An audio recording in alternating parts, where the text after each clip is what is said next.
तुमचा राशीस्वामीच मार्गी झालेला आहे। संधी, प्रगती आणि यश या तिन्ही गोष्टीबद्दल नेहमी अग्रेसर असणारी ही धनुरास आहे। त्याचं प्रतीकच धनुष्य बाण आहे मित्रांनो। या व्यक्तींसाठी हा काळ मोठ्या संधी आणि जीवनात स्थैर्य मिळवण्याचा आहे। गुरुचं गोचर मित्रांनो षष्ठम स्थानातून होत आहे, त्यामुळे तुमचे जे काही शत्रू असतील ना ते क्षमतील, मृदू होतील। तुमच्याबद्दल जो त्यांच्या मनामध्ये काही राग असतो ना तो सुद्धा शांत झालेला तुम्हाला दिसून येईल। मंगळासारखा बलवान ग्रह तुमच्या नशिबाच्या स्थानातून म्हणजे भाग्यस्थानातून गोचर करतो आहे वक्री होऊन, त्यामुळे इथं भाग्य उजळण्याची म्हणजे नशीब साथ देण्याची पण योग तयार झालेली आहे। शनी महाराज तिसऱ्या ग्रहातून गोचर करत आहेत, निर्णय क्षमता वाढवतील। रवी राजा तो सुद्धा तिसऱ्या भावातून गोचर करतोय, आत्मविश्वास वाढेल। आणि हा जो ग्रह संयोग धनुराशीसाठी तयार झालेला आहे ना तो तुम्हाला एक मोठा निर्णय घेण्यास भाग पाडेल आणि त्या निर्णय घेण्यामध्ये एक मोठा आत्मविश्वास दडलेला असेल, एक चतुराई दडलेली असेल आणि ती तुम्हाला भविष्यामध्ये पुढच्या काळामध्ये नक्कीच फायदेशीर ठरणार आहे। असा निर्णय घेण्याचे योग तुमच्या आता आयुष्यात सुरू झालेले आहेत। धंद्यात किंवा नोकरीमध्ये मोठ्या संधी येतीलच, फक्त त्याचा योग्य लाभ घ्या तुम्ही। गुरुचं जेव्हा षष्ठम स्थानातून, षष्ठम स्थान हे रिपुस्थान किंवा कष्ट करण्याचे स्थान पण मानले जाते। जर तुम्ही मोठ्या पदावरती असाल ना तर तुमच्यावर मात्र अधिक जबाबदारी येतील बघा, आणि त्या तुम्ही चांगल्या प्रकारे पारही पाडताल। नवीन जॉबच्या संधीही मिळणार आहेत, इंटरव्ह्यूद्वारे मोठ्या पदांवर जाण्याची संधी पण आहे मित्रांनो। त्याचबरोबर मित्रांनो कसं होतं, हा गुरु जो आहे ना तो करिअरमध्ये वृद्धी करतो, थोडी प्रसिद्धी पण मिळवून देतो वेगवेगळ्या स्त्रोतांमधून। आणि नवीन संधी जर तुम्हाला मिळाली ना तर संकोच अजिबात करू नका, धैर्याने तुम्ही निर्णय घ्या। आणि मंगळाचा जो भाग्यस्थानातून गोचर करणारा योग आहे ना मित्रांनो तो तुमच्या प्रगतीचा वेग वाढवेल, थोडा कुठेतरी खंड पाडेल नोकरीमध्ये, पण तुम्हाला दिसून येईल तो जो मिळालेला खंड होता ना तो तुमच्यासाठी नक्कीच चांगला होता। नवीन शिकवण किंवा कौशल्य तुम्ही आत्मसात करण्यासाठी थोडा वेळ द्यावा। भाग्य तुमच्या बाजूने आहे, म्हणजे नशीब तुमच्या बाजूने आहे। संपत्ती वाढवण्यासाठी सुद्धा मित्रांनो ही वेळ उत्तम आहे, फक्त फार मोठा काही धनलाभ होईल अशी काही अपेक्षा ठेवू नका। आर्थिक स्थिरता आणि नवीन संधी ज्या आहेत ह्या थोड्या तुम्हाला मिळताना ह्या काळामध्ये दिसून येतील। गुंतवणूक फायदेशीर ठरेल, फक्त ती दीर्घकालीन असावी। सन्मानाने पैसे मिळवण्याच्या संधी निर्माण होतील मित्रांनो। धनम कर्म फलात वर्धते, योग्य कर्म केल्यास धन आपोआप वाढते आणि ते टिकून राहत असते।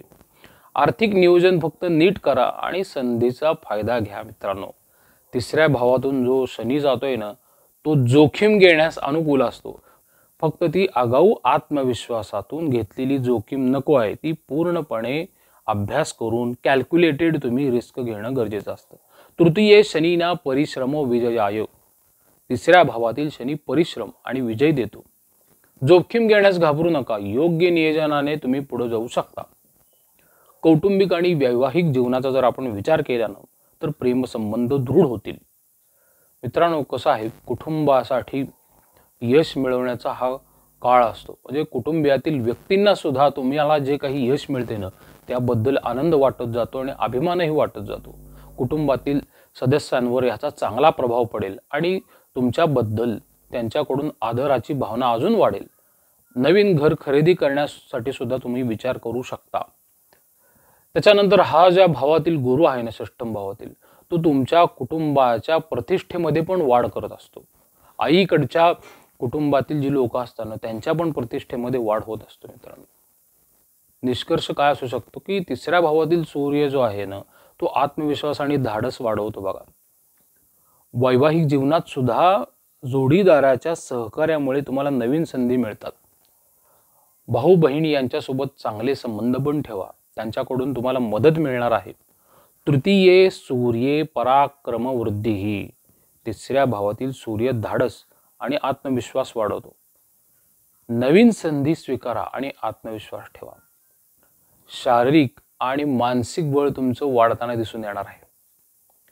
शनी मित्रांनो तिसऱ्या भावामधून जेव्हा गोचर करतो ना तो मेहनतीसाठी उत्तम पण असतो, पण तुम्ही त्याच वेळेस आरोग्यावरही लक्ष दिलं पाहिजे।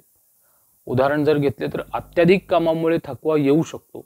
वेळेस तुम्ही योग्य नियोजन करा तुमच्या शारीरिक आरोग्याचं.